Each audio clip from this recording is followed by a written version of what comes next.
acaso me quiseres, sou dessas mulheres que só dizem sim. Por uma coisa à toa, uma noitada boa, um cinema, um botequim. E se tiveres renda, aceito uma prenda, qualquer coisa assim. Como uma pedra falsa, um sonho de valsa, ou um corte de cetim. E eu te farei as vontades de ver meias verdades, sempre a meia luz. E te farei vaidoso supor que és o maior e que me possui. Mas na manhã seguinte, não conta até 20, te afasta de mim. Pois já não vales nada, és página virada, descartada do meu folhetim.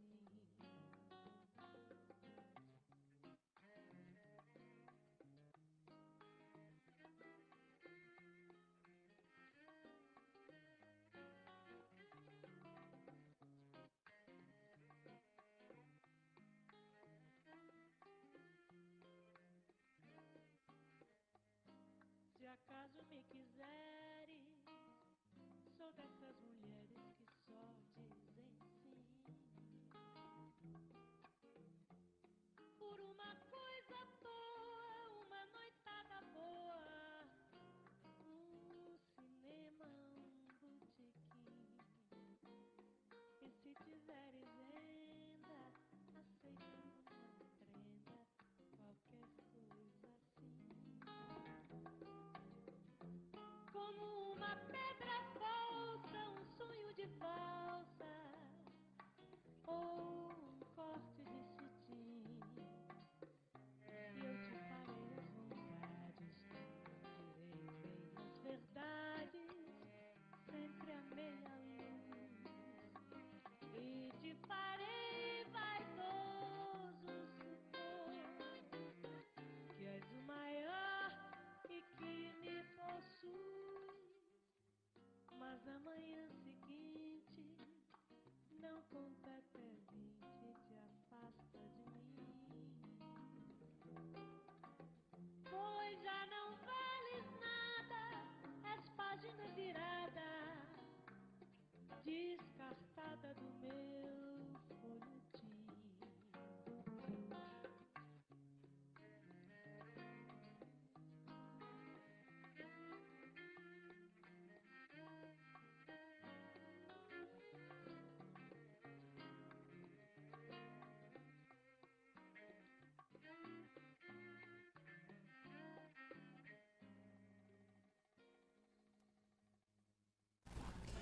Muito bom, muito bom. Bom, Folhetim é uma música que você certamente conhece. E, na minha opinião, Folhetim é uma das músicas que mais define, que melhor define a ação promocional. Se acaso me quiseres, sou dessas mulheres que só dizem sim. E a gente sabe que muitas empresas dizem sim para todos os seus clientes, para todos os seus consumidores, o que nos leva a vê-las como empresas promocionais, empresas muito interessadas em fazer negócio imediato, custe o que custar e, em geral, com pouco foco em relacionamento. Nesse nosso segundo bloco, a gente começa com o folhetim porque ele é muito inspirador para falarmos de algumas questões ligadas a preço, ligadas a ponto de venda e também ligados à comunicação, ou seja, a forma como você se comunica e como atinge o teu cliente. Bom, a primeira questão que a gente quer comentar é a questão do preço. A gente sabe bastante que o preço é uma grande ferramenta de conquista de clientes, dentro do composto de marketing, dentro do composto dos 4Ps do marketing, formado pelo produto, pelo preço, pelo ponto de distribuição e pela propaganda, pela comunicação, o preço tem um forte apelo e por isso ele é muito adotado pelas empresas interessadas na conquista do cliente. Significa dizer que muito frequentemente nós começamos um relacionamento comercial com determinada marca por causa de um desconto, por causa de uma promoção, por causa de uma liquidação, enfim. A gente baixa o preço e, consequentemente, os consumidores olham para você e se tornam clientes. E a gente percebe também que não há nenhum problema nesse sentido. Você conquistar um consumidor pelo preço pode ser muito bem-vindo, desde que esse consumidor entenda o que ele está comprando e desde que ele tenha perfil para a sua marca. Muitas vezes as empresas enfrentam problemas de relacionamento com os seus clientes porque atraíram para suas marcas consumidores sem o perfil e consumidores simplesmente interessados no preço, nas vantagens imediatas. O que significa dizer um casamento de conveniência que talvez não gere bons e muitos frutos. Mas de qualquer maneira, toda vez que você analisar preço, for definir o preço, é importante que você perceba alguns parâmetros para essa análise. Em relação a preço, nós vamos basicamente falar com vocês sobre a questão da definição do preço, ou seja, como é que se define um preço, o posicionamento e também o viés promocional. Nós não somos aqui, o programa não tem aqui a pretensão de ter um olhar econômico, financeiro, então o nosso olhar de preço é sempre um olhar ligado a marketing, ou seja, de que maneira o preço contribui para um plano de marketing eficiente. Toda vez que se fala de preço, você tem basicamente 3 percepções. Você precisa entender que o preço ele é fruto, ele é resultado de 3 análises. Na primeira análise, você tem a análise dos seus custos, ou seja, a definição do preço pressupõe que você conheça os seus custos e que esse preço possa estar acima desses custos, te agregando uma margem de lucro. É uma visão financeira, uma visão contábil muito necessária. A segunda visão, e essa é uma visão talvez mais comercial, mais de marketing, é o olhar do preço em relação a quanto o seu público-alvo está disposto a pagar. Não adianta que você coloque um preço X capaz de cobrir os seus custos se o teu público-alvo não tem renda ou não está disposto a bancar, a pagar por ele. Então, além da visão financeira inicial, a visão de mercado ela é fundamental para que você possa entender e definir melhor esse preço. E a terceira visão, além deste olhar em relação ao consumidor, tem a ver com a visão em relação aos concorrentes. A você perceber que preço praticam os seus concorrentes e quais são os seus diferenciais de marca capazes de combater esse preço do concorrente e eventualmente até ser superior a eles. Então, grosso modo, toda vez que se define um preço, se define essas 3 questões: a planilha de custos, o olhar em relação ao público-alvo, quanto ele está disposto a pagar, e a análise da concorrência, ok? Sempre objetivando o seu posicionamento de preço. O que é o posicionamento de preço?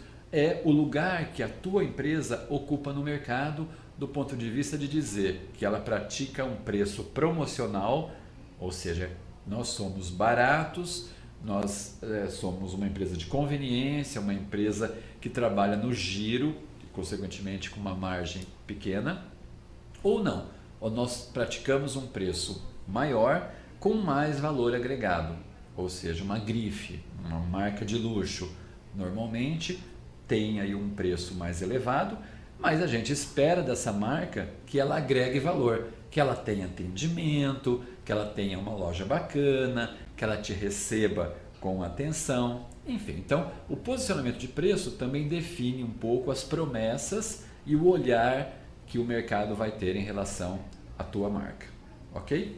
E sempre tomando cuidado também, porque a gente chama de viés promocional. O que é o viés promocional? É o hábito que as empresas têm de normalmente trabalharem só com preço, só com promoção, esquecendo muitas vezes de falar dos seus produtos, dos seus benefícios, dos seus diferenciais. Então, a promoção ela é importante, ela é até necessária para a conquista de novos clientes. Mas tomem cuidado com o viés promocional, ou seja, não se acostumem com o que a gente chama do pretinho básico em marketing, né? Ou seja, aquele traje que está sempre bem, você sempre vai fazer bonito com esse traje, mas que muitas vezes não te destaca. Então, o pretinho básico em marketing é o preço. E trabalhar com promoção pode ser um bom negócio, desde que você não se acostume e desde que perceba que promoção e preço não fidelizam clientes. Eles atraem novos clientes, mas eles não fidelizam. Então, num segundo momento, é importante que você perceba e possa oferecer a esse cliente outros atributos além do preço. Ok? Uma outra questão importante que nos perguntam sempre é em relação ao ponto de venda. Ou seja, nós temos aí um produto bem planejado, a um preço definido que vai ser oferecido num ponto de venda. E agora há pouco a gente até conversava com um colega de trabalho sobre a sedução, sobre o quanto o ponto de venda hoje seduz, mas também afasta o seu público. Ponto de venda, grosso modo, se traduz em lojas, ou seja, caso a gente esteja falando do ponto de venda real, mas também hoje nós temos o ponto de venda virtual, os PDVs virtuais, a internet, o catálogo, enfim, referências para compra que não necessariamente estão ligadas a você sair da sua casa e ir fazer a compra. Então, em termos de PDV, hoje a gente define esses dois tipos, o PDV real, a loja, supermercado, e o PDV virtual, mais conhecido como internet, mas que também pode acontecer através de um televenda ou através de um catálogo. Vamos ficar mais voltado ao PDV real, porque a grande maioria dos internautas que nos assistem estão mais voltados a PDV real. E quando se fala de PDV real, a gente basicamente fala de uma composição feita de 3 aspectos. A gente até chama isso do tripé do ponto de venda. Do que é composto um ponto de venda? Ele é composto, num primeiro momento, da loja, do visual merchandising, de tudo que você percebe quando entra na loja, do ponto de vista físico, as paredes, as gôndolas, o aroma, a vitrine. Então, o aspecto de visual merchandising. O segundo aspecto está ligado aos produtos, a arrumação dos produtos, a maneira como esse visual merchandising maximiza e apresenta os produtos. E num terceiro aspecto, o RH, o recurso humano, ou seja, quem é que vai utilizar o visual merchandising, mostrando os produtos e atendendo aos clientes. Então, toda vez que se fala sobre planejamento de PDV, se fala sobre planejamento de visual merchandising, produtos e RH. E muitas vezes a gente se decepciona um pouco com o PDV, né? Os PDVs nos parecem um pouco assim, sem sabor ou pouco convidativos. Por quê? Porque, em geral, as empresas investem muito em visual merchandising, muito em produtos, mas acabam subestimando o RH. Muito frequentemente, você já deve ter tido essa experiência, a gente entra numa loja bacana, mas cujo vendedor não tem noção do que seja a marca, os valores, as referências, os diferenciais, e isso torna a experiência um tanto quanto frustrante. Então, ter um PDV bacana, ter um PDV equilibrado e eficaz, significa ter um PDV bem amarrado nesse tripé: visual merchandising, produtos e recursos humanos, equipe. Ok? Além do PDV, a gente também tem falado sobre comunicação. E quando se fala de comunicação, a gente tem falado aqui um pouco de comunicação de massa e bem mais de comunicação dirigida. Eu queria começar falando um pouco de comunicação de massa e lembrando para vocês a definição do que é a comunicação de massa. O próprio nome diz que a comunicação de massa é aquela capaz de atingir a todos os públicos ao mesmo tempo e de maneira indistinta. Ou seja, uma comunicação que você tenha na televisão, no rádio, no jornal, no outdoor, é uma comunicação que traz um apelo genérico e que atinge, a princípio, a todos os consumidores, não necessariamente com perfil para cliente. Essa comunicação de massa, ela é perfeita para que num primeiro momento você faça a apresentação da sua marca, dos seus conceitos, dos seus valores para todo mundo. Ou seja, são informações que interessam a todos, porque mesmo que eles não tenham perfil de clientes, eles podem difundir, eles podem divulgar para o mercado a sua marca, as suas novidades, enfim. Então, normalmente, uma campanha publicitária começa com uma ação de massa, uma ação capaz de divulgar e difundir valores, conceitos. A gente chama normalmente isso de propaganda, comunicação institucional. E os grandes benefícios dessa propaganda institucional está justamente na difusão da marca, na criação e na elevação do que a gente chama de share of mind em marketing, ou seja, participação na sua mente, perfil de grau de lembrança. Porque quando você tiver a necessidade de compra, você vai se lembrar de determinada marca. Então, em síntese, a comunicação de massa é adotada nessa primeira fase do relacionamento com o consumidor, ok? E normalmente ela é feita através dessas mídias de massa, basicamente televisão, rádio, jornal, revista e identidade visual, cartazes, outdoor, enfim, ok? É importante que se diga que essas mídias, elas também podem se tornar dirigidas, ou seja, você tem hoje uma TV de massa que pode ser assistida por todo mundo e você tem uma TV a cabo vista por assinantes, consequentemente com um público segmentado e aí ela vai se tornando cada vez mais dirigida, que é inclusive o outro tipo de comunicação existente e cada vez mais utilizado pelas empresas.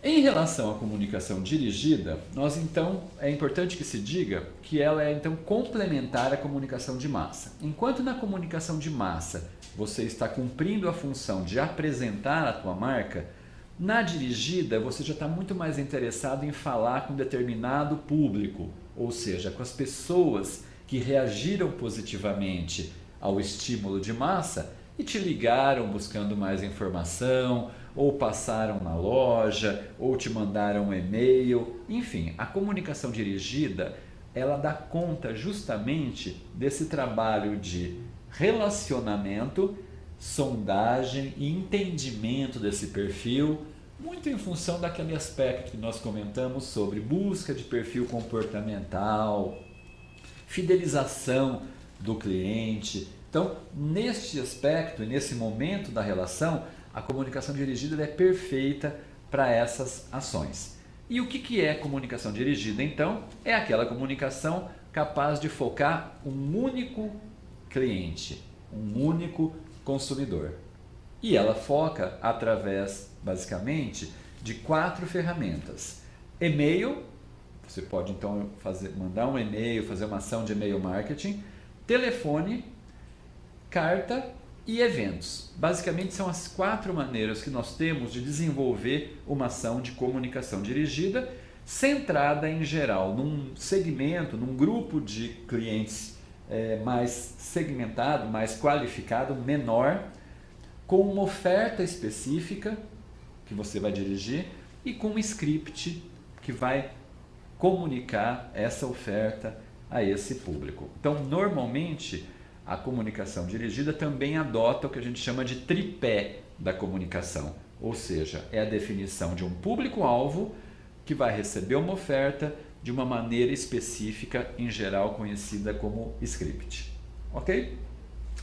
Em síntese, essa comunicação ela é utilizada nas fases de retenção, fidelidade de clientes e também na fase de recuperação, naquele momento lá da gente conversar com os dormentes, tá? Então, normalmente, pessoal, fazendo um pouco esse link entre perfil de público e ferramentas de comunicação, nós temos em geral a comunicação de massa atingindo os consumidores em geral, o público geral, a comunicação dirigida atingindo os clientes e também os dormentes, ou seja, quem já está na sua casa merece um atendimento mais dirigido, ok?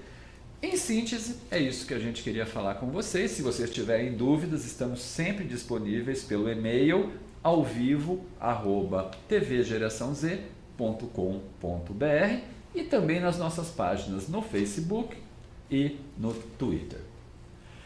Por hoje é só, o nosso programa está terminando. Espero que você tenha gostado, que você tenha aproveitado e aguardo você aqui quarta-feira que vem ao meio-dia.